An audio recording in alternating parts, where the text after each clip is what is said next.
Masih bingung ngerjain tugas mendadak? Tuntaskan tugas kamu bersama Amanah Store.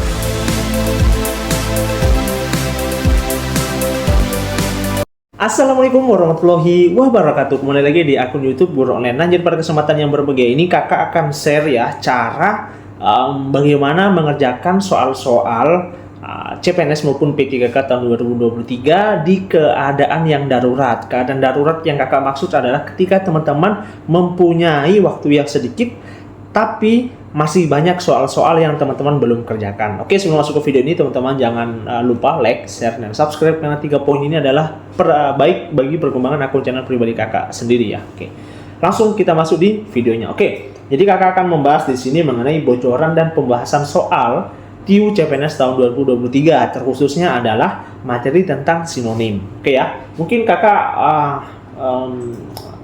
ya permulaan dulu ya, karena kan SKD ini sudah hampir mau pelaksananya, karena pelaksanaan di jadwal itu tanggal 9 November ya. Jadi misal masih tinggal 3 hari lagi untuk teman-teman mempersiapkan soal-soal atau mempersiapkan materi-materi yang teman-teman harus pelajari ya untuk tes di CPNS maupun P3K tahun 2023. Jadi kakak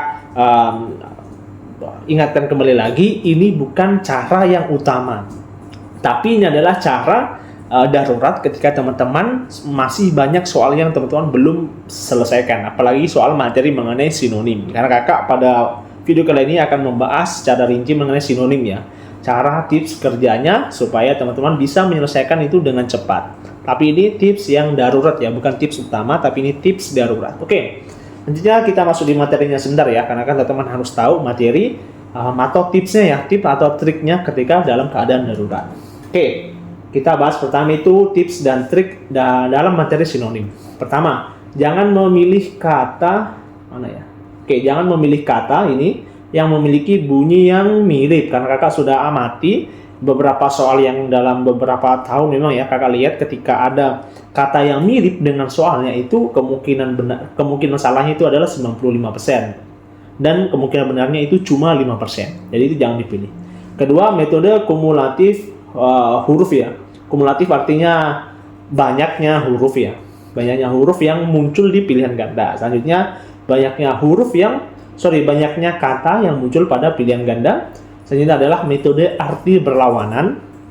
Nah, arti berlawanan ini artinya ketika teman-teman mendapatkan soal, jadi teman-teman jangan pilih yang teman-teman misalnya ini. Jadi soal untuk sinonim itu disengaja kata-kata yang sering teman-teman dengar gitu. Jadi kayak misalnya kayak non atau kuah atau aqua ya, nah itu teman itu akan lebih sering ditonjolkan, tapi itu cuma pengecoh. Jadi teman-teman harus menggunakan metode arti berlawanan. Nantilah ada soalnya yang mirip dan bisa menggunakan metode arti berlawanan. Selanjutnya ada metode arti sebagian. Mana ya ini ya? Itu arti sebagian. Yang ini digunakan ketika teman-teman tahu ya, atau beberapa kata di bahasa Indonesia itu yang mempunyai arti kata itu yang teman-teman harusnya tahu ya, kayak misalnya artinya di atau tri dan sebagainya ya. Itu yang banyak digunakan di sinonim ya, sinonim untuk CPNS maupun P3K tahun 2023. Oke ya. Nah, ini metode ada 5 ya. Ada tadi mana 1 ini ya. Sorry 1, ada 2, ada 3, 4, ada 5 di sini ya. Teman-teman ingat ya tipsnya. Oke, lanjut kita masuk di nomor 1 ya. Sini. Oke, jadi sinonim dari evokasi. Evokasi. Nah, ini kita bisa menggunakan tips yang berapa tadi ya? Metode kumulatif kata ya. Jadi jumlah kata yang paling banyak. Sorry, bukan ya, kumulatif huruf ini ya. Iya, kumulatif huruf. Jadi huruf yang sering muncul atau banyaknya huruf yang muncul pada pilihan ganda. Yakni di sini adalah ada ini ya, ada yang pertama itu P ya, P. Jadi P paling sering muncul, yakni adalah 3 kali. Jadi D ini tidak mungkin jawabannya. Jadi untuk teman-teman ini teman-teman bisa benar, peluang benarnya itu menjadi 33% dari 25%. Jadi ada peningkatan sekitar 10%-an ya teman-teman bisa benar dari soal ini ya, dibandingkan sebelumnya yang 25%. Jadi kalau jawaban aslinya adalah evokasi itu adalah pengunggah rasa ya, pengunggah rasa. Oke, jadi aman ya. Sebenarnya juga ini bisa kita gunakan juga kompleks ya, atau kita gabungkan dengan yang tips yang pertama, jangan memilih kata yang memiliki bunyi yang mirip. Kan evokasi. Jadi ada kata i-nya ya yang menunjukkan bahwa dia penyebutannya itu ada i-nya. Izin juga kita jangan pilih karena ada i-nya ya, izin lebih banyak i-nya. Ada juga yang poin B juga tidak perlu kita teman-teman juga pilih karena penilaian hampir-hampir mirip ya, teman-teman tidak usah pilih. Jadi antara C atau A ya, ada dua, A atau C. Jadi kemungkinan benarnya lagi kalau teman-teman bisa menggabungkan kedua tips itu menjadi 50%. Kebenarannya teman-teman dari 25%. Nah, cukup banyak ya, dari 25 sampai 50% atau 50-50. Jadi tinggal teman-teman pilih antara A atau C. Tapi jawabannya sebenarnya adalah sinonim dari evokasi adalah pengunggah rasa. Oke, lanjut kita nomor 2. Baku ya, sinonim dari kata baku. Nah, baku ini sebenarnya kalau secara umum atau metode umum itu jawabannya adalah standar ya, standar. Nah, kita menggunakan tipsnya umum. Pertama, kalau kita menggunakan kumulatif huruf ya, tidak bisa kita gunakan yang bagian awalnya ya, karena P, S, U, D tidak ada yang sama. Kalau yang bagian depan tidak ada, baru kita menggunakan bagian belakang. Jadi teman-teman jangan biasakan mengambil yang di belakang dulu, jangan, karena itu yang salah. Jadi caranya untuk kumulatif huruf itu teman-teman ambil yang paling depan dulu, kalau tidak ada baru yang belakang. Misalnya ada yang depan ya, di belakang ada juga, teman-teman pilih dulu yang depan, karena di belakang itu cuma asosiasi saja ya. Jadi kan PSUD kan tidak ada ya, berarti kita ambil yang paling belakangnya, itu ada R-nya 2 kali. Jadi jawaban yang kemungkinan benar adalah B sama D. Jadi tingkat kebenarannya teman-teman itu 50% lagi ya, dari 25%. Ya, meningkat 2 kali lipat ya, tinggal dua pilihan ganda yang teman-teman pilih. Jadi teman-teman enggak perlu lagi ya teman-teman bingung atau apa, tapi ini kakak menyarankan ini tidak bisa benar 100% ya, tapi mendekati kebenaran karena tinggal 2 pilihan ganda dari 4 pilihan ganda gitu ya.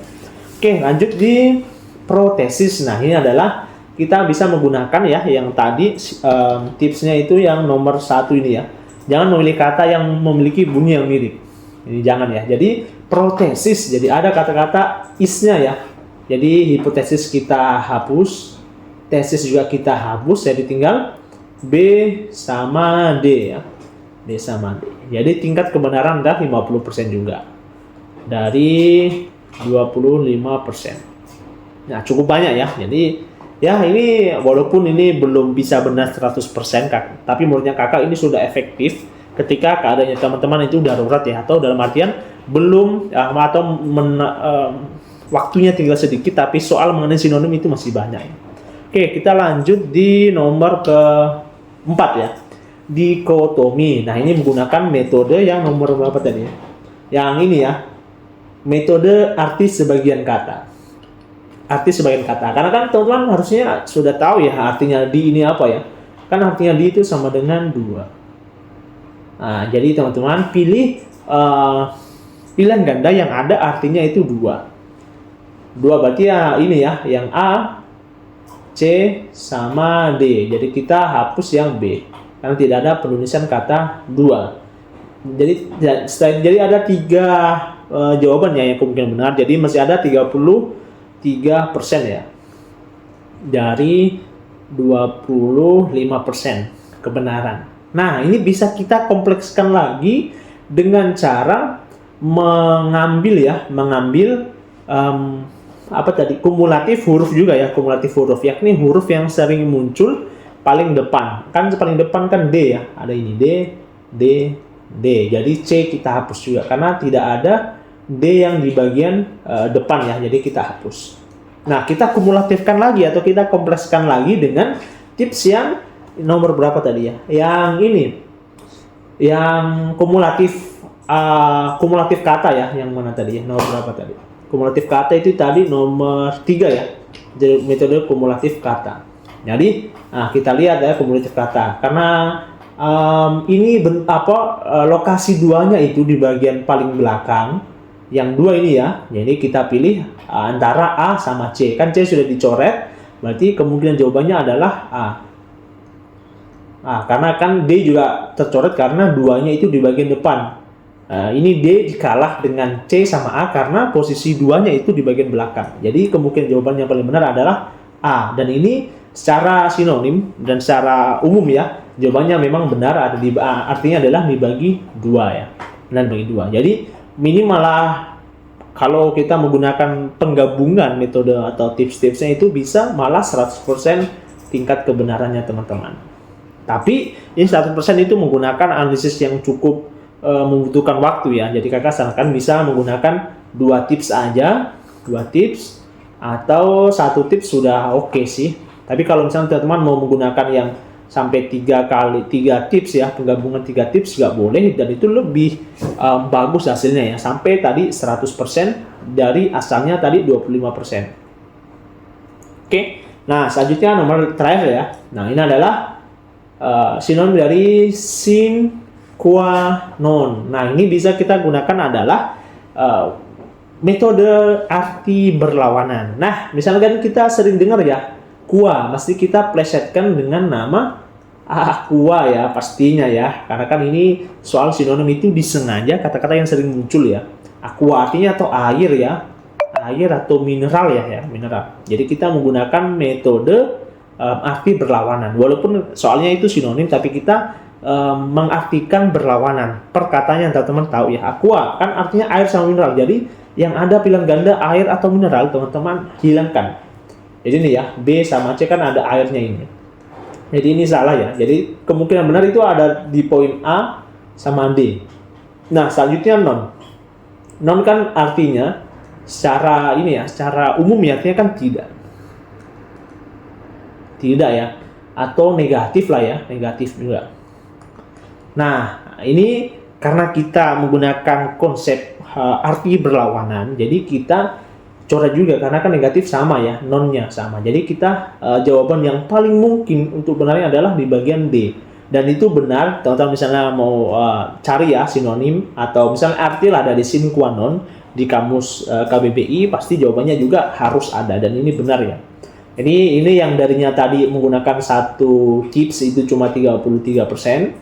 Kita gabung jadi 2, ini dari 25%. Kita gunakan 2 tips ya. 2 tips itu menjadi 100% kebenarannya. Dan ini menurutnya kakak lumayan worth it ya. Kita tidak perlu banyak berpikir, apalagi kalau teman-teman menggunakan sisa waktunya tinggal sedikit, tapi masih banyak soal yang belum teman-teman kerjakan, apalagi soal-soal sinonim. Karena apa? Karena teman-teman itu sering mengerjakan soal-soal hitungan ya, yang mengenai TIU ya. TIU itu lebih sering ke hitungan dan itu membuat waktunya teman-teman itu berkurang drastis. Jadi kakak sarankan ketika teman-teman waktunya sedikit, tinggal sedikit dan masih ada soal-soal sinonim yang teman-teman belum kerjakan, kakak sarankan menggunakan cara ini karena lumayan efektif ya. Dari tadi 50% sampai 100% tingkat kebenarannya. Jadi kakak ingatkan kembali lagi, ini adalah cara darurat ketika teman-teman masih banyak soal yang belum dikerjakan tapi waktunya masuk di materinya dulu. Oke ya, materinya itu pertama trik dan tips dan trik mengenai antonim ya. Oke, kakak langsung bahas ya.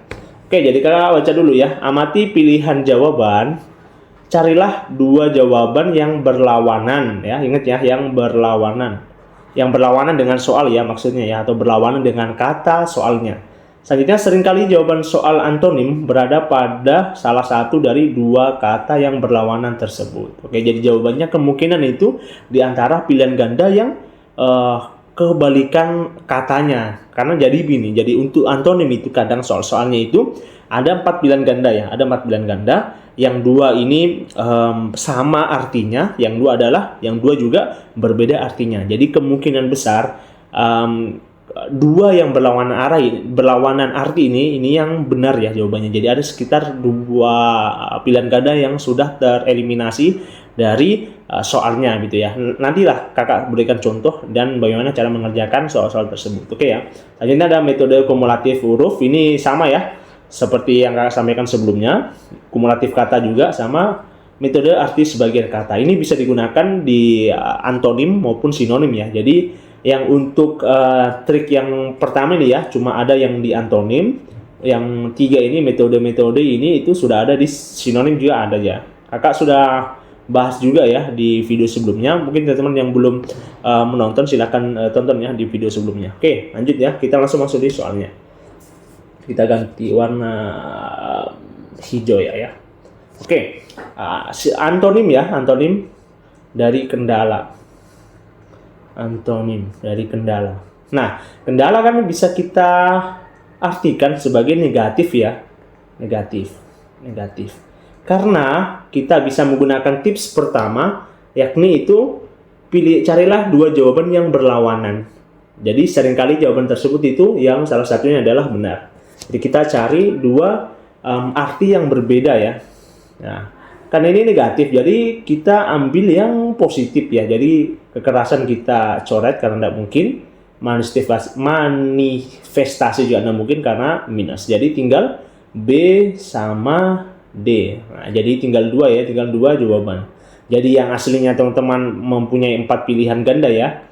Pilihan ganda. Sekarang tinggal 2 pilihan.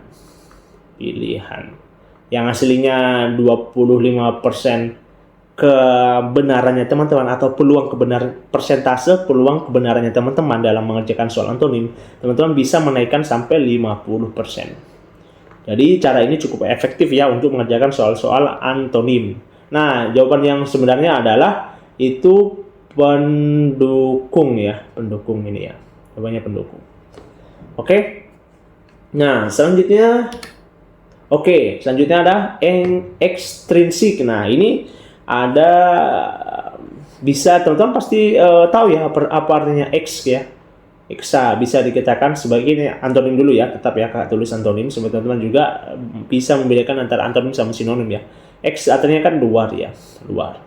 Nah, ini bisa kita gunakan di tips yang keempat ya, metode arti sebagian kata.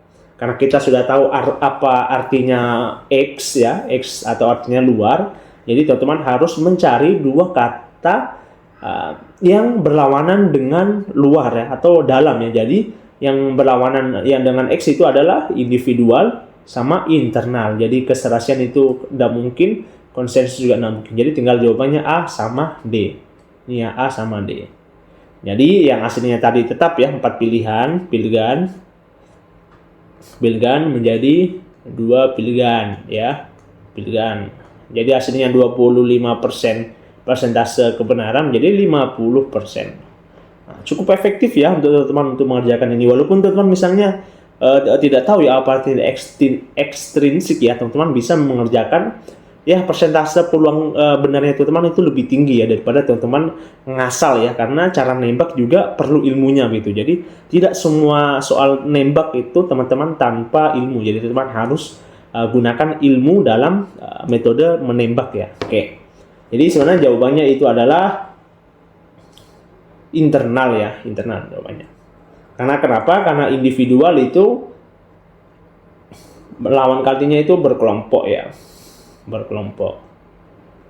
Cuma kakak nggak mau bahas caranya umum, kakak mau kasih tahu ke teman-teman bagaimana cara menembak aja ya. Nanti kalau teman-teman mau kakak berikan materi yang mengenai sinonim atau antonim, boleh nanti teman-teman di kolom komentar aja. Cuma waktunya karena sudah mendesak, jadi kakak memberikan tutorial atau memberikan tips ya bagaimana cara nembak yang bagus ya, atau ilmu dalam segi penembakan soal-soal CPNS maupun P3K. Nah, selanjutnya adalah prominent. Oke, prominent. Nah, ini karena pertama ketika teman-teman mendapatkan soal yang teman-teman belum pernah mendengarkan kata-kata itu, teman-teman sebenarnya agak susah ya untuk mengerjakan ini. Cuma kakak ada saran ya ini. Ketika teman-teman ada kata yang teman-teman tidak tahu artinya apa, biar satu misalnya tinggal pro ya atau apa, teman-teman tidak tahu ya. Tidak tahu, jadi teman-teman ya tidak usah berkecil hati karena kita bisa masih menggunakan di tips yang ini metode kumulatif huruf ya. Artinya itu semakin banyak huruf yang muncul dalam suatu pilihan ganda, itu yang kemungkinan besar akan salah satu jawaban yang paling benarnya gitu ya. Misalnya ya, Ini kan jadi huruf itu, kumulatif huruf, metode kumulatif huruf itu didahulukan huruf yang pertama pada pilihan ganda. Ketika tidak ada, baru yang paling belakang ya. Nah, karena ini kan yang paling depan kan T, P, B, S ya, karena nggak ada yang sama, jadi kita ambil yang paling bawah. Jadi A, G, A, U. Jadi ada yang sama, berarti antara A sama C, berarti B-nya kita coret sama D. Jadi tinggal pilihan ganda antara A atau C. Nah, ini adalah menjadi yang hasilnya 25% peluang teman-teman benar itu menjadi 50% lagi ya. Karena tinggal pilihan dua ya. Tinggal pilihan ganda antara A sama C. Tergantung teman-teman. Oke ya, sebenarnya jawabannya yang sebenarnya itu adalah C biasa. Oke. Selanjutnya lagi adalah deduksi ya. Mana deduksi? Deduksi ya, D. Nah, ini bisa kita gunakan sebenarnya itu dengan cara tadi sama ya. Jadi adalah metode kumulatif huruf ya. Metode kumulatif huruf. Jadi karena ini I-nya ya. Karena yang kan tadi metode kumulatif huruf itu ketika banyaknya awalan huruf yang sama dalam pilihan ganda ya. Karena ini ada dua, jadi kemungkinan jawaban yang benar antara A sama D. Jadi B sama C kita coret karena tidak akan mungkin jawabannya. Jadi A dan D. Dan D. Berarti antara 25% yang hasilnya 25% menjadi 50% persentase kebenarannya. Oke. Selanjutnya, terakhir, nomor ke-7. Oke, ke-7. Tetap ya, kita masih antonim. Antonim. Nah, ini kakak lupa ya mencantumkan metode kelima, kan tadi cuma 4 ya. Ini metode cara nembak ini. Ketika teman-teman mendapatkan nama-nama ilmiah kayak ini ya, imigrasi dan sebagainya yang dalam artian itu lebih inilah ya, lebih menjurus ke ilmiah. Oh sorry, ini tadi deduksi ya, bukan ini ya, cocok imigrasi. Jadi dalam artian masih kata-kata ilmiah, teman-teman mengikuti bentuk suaranya ya, bentuk suaranya. Misalnya contoh nomor 5 ini ya, imigrasi ya. Ya, imigrasi. Jadi dia ada kata gerasinya. Jadi teman-teman pilih yang ada gerasinya. Jadi A akan ada gerasinya, B ada gerasinya, C juga ada gerasinya. Jadi D itu tidak akan mungkin. Oke, karena ini antonim, jadi teman-teman harus bisa tahu kebalikan katanya ya. Kalau misalnya ini ada I-nya, kemungkinan itu ada tambahan katanya. Tadi jadi kan migrasi ini tidak mungkin karena dia tidak ada penambahan katanya. Jadi tidak mungkin. Jadi antara B sama C, karena untuk B itu dia ditambah kata trans, kalau C ditambah dengan E. Jadi pilihan 2 ini kemungkinan benar ya. Jadi yang hasilnya 25% total kebenarannya itu bisa menjadi 50%. Cukup tinggi ya sebenarnya, karena tinggal 2 pilihan ganda saja. Oke, jawabannya sebenarnya emigrasi ya. Emigrasi. Oke. Ini menurutnya kakak ini cukup bagus ya materinya. Nanti teman-teman bisa dipraktekkan di ya CPNS lah maupun P3K tahun 2023. Karena kakak juga sudah pernah mencoba dan alhamdulillah juga mendapatkan nilai bagus lah ya untuk materi-materi atau cara-cara menembak yang dengan bagus. Karena kakak pernah coba, walaupun ini di UTBK ya, kakak pernah coba di UTBK, ternyata nilai matematika saya ya itu hampir di 800 lebih ya. Kakak menggunakan cara nembak semua karena kakak sudah lulus ya di kuliah, cuma kakak menguji cara nembak aja, bagaimana ilmunya kakak dalam segi penembakan soal jawaban gitu ya. Oke, mungkin sekian video dari kakak. Nanti kalau teman-teman boleh bertanya silahkan, dan nanti kakak akan jawab. Oke, mungkin sekian video dari kakak. Kurang dan lebihnya mohon maafkan. Teman-teman jangan lupa belajar karena tinggal 2 hari lagi teman-teman harus tes SKD. Mungkin sekian video dari kakak. Kurang dan lebihnya mohon maafkan. Sekian. Assalamualaikum warahmatullahi wabarakatuh.